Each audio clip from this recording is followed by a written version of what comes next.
Donc, je suis avec Roland Ménard, chef du restaurant Attelé du Manoir au V. Bonjour. Et là, on va travailler un produit du Québec. Vous travaillez majoritairement avec 90 à 95 des produits qui viennent de la région. Oui, on va travailler avec un fromage Alfred Le Fermier qui vient justement de Compton.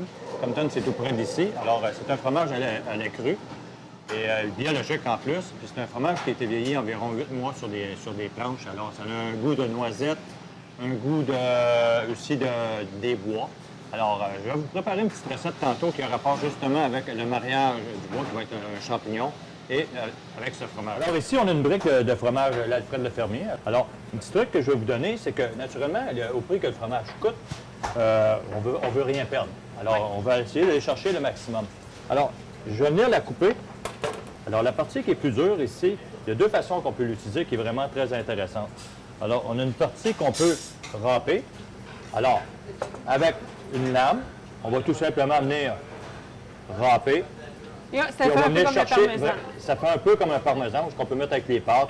Ici, pour ne pas le perdre, qu'est-ce que je vais faire? Un coup qui a été râpé au maximum, que je vais avoir été chercher mon fromage, je vais garder ma croûte extérieure. Okay. Et je vais venir le déposer soit dans un bouillon ou soit dans une soupe que je vais laisser mijoter tout simplement, doucement. Alors, ça va donner quand même un parfum et un goût à mon potage ou à ma soupe ou à un bouillon que je vais avoir fait. C'est une recette qui est très simple à faire. Tout le monde peut faire ça à la maison. Alors, ça s'appelle un spazzole. Tout ce qu'on va avoir de besoin, on a besoin de farine, on a besoin d'œufs et on a besoin d'eau. Alors, on n'a pas besoin de plus que ça. Je vais mettre 400 g de farine tout usage et de la farine de sarrasin. Pourquoi la farine de sarrasin? Parce que c'est vraiment très nourrissant et c'est bon pour, naturellement, le système. Ça va prendre 5 œufs et on a tout simplement à tout mettre le tout ensemble. On va mettre 400 ml d'eau.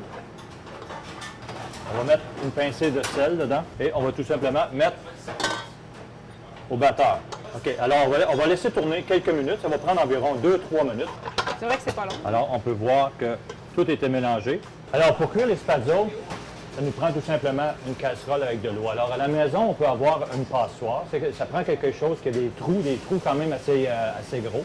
Alors, pour donner un exemple, ici, j'ai utilisé une plaque qui est plate. Et on va tout simplement venir couler notre pâte à spazzole dessus. Et avec un coup de pâte, on va tout simplement venir passer la pâte à travers les trous. Alors, juste, on va aller voir qu'est-ce que ça donne en dessous. Alors, on peut voir que ça donne toutes des petites...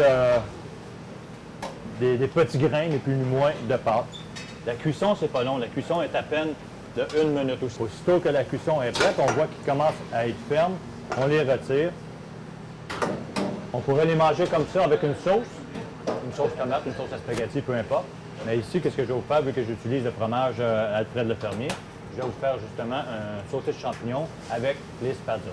Je vais les faire cuire dans un peu d'huile. Alors l'huile, qu'est-ce qu'on va faire? Elle va venir les faire frire. Ils vont devenir croustillants. Alors, on va voir que ça va donner vraiment une différence de ce côté-là. En attendant, dans un autre poêlon, je vais prendre mes pleurotes. OK, je vais venir les déposer dans le poêlon. Dans nos champignons, on va venir mettre quelques échalotes françaises.